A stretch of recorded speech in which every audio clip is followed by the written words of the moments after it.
Hello বন্ধুরা বন্ধুরা আজকে অনেক অনেক দেরি হয়ে গেছে।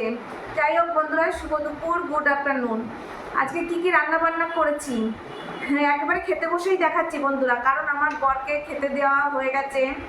আমার এমনিতেই রোজ দেরি হয় একটু, যাই হোক বর একটু তাড়াতাড়ি বেরোবে বলে বরকে রান্না করেই পর খেতে দিয়ে দিয়েছি। বর খেয়ে দিয়ে বেরিয়ে গেছে, এবার আমি আর ছেলে খেতে বসেছি। আমাদের সব কাজ কমপ্লিট, আমি আর ছেলে খেতে বসেছি। ছেলে ভিডিও করছে। এই দেখেন কি রান্না করেছি।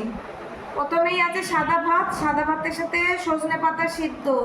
আমার বর খেয়েছে আর এইটুকু আমি আর ছেলে খাবো। আর এই যে আমার ছেলের ভাত। আর সাথে কি আছে, সাথে আছে ভেটকি পাতুরি। এটা পেঁয়াজের টুকরো ভাজা। পেঁয়াজ এক টুকরো ছিল, কালকে নিরামিষ তো নষ্ট হয়ে যায়, তাই ভাবলাম একটু তেলে ভেজে নিই, খাওয়া যাবে। তা যাই হোক, ভেটকি পাতুরি, বরকে বললাম একটু ভেটকি পাতুরি খাবো, তাই কয় পিস ভেটকি মাছ এনেছে, পাতুরি করেছি। বর খেয়েছে আর এই 3 পিস আমি আর ছেলে খাবো। আর সাথে আছে এই দেখেন সর্ষে পাবদা, সর্ষে পোস্ত পাবদা। আমার বর খেয়েছে আর এই 4 পিস আমার আর ছেলে।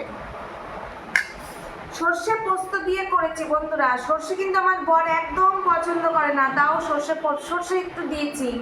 সর্ষেটা কি করে দিয়েছি বলেন তো? সর্ষেটা বেটে ছাঁকনিতে ছেঁকে তারপরে দিয়েছি, তাহলে আর অসুবিধা হবে না। যাই হোক, তাও আমার বর পছন্দ করে না।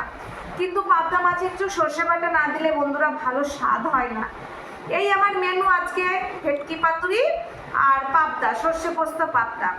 তাহলে বন্ধুরা কেমন লাগলো ভিডিওটা একটু লাইক কমেন্ট করে দেবেন। আর তাহলে পরের ভিডিওতে আবার দেখা হচ্ছে। এখনের মতন টাটা।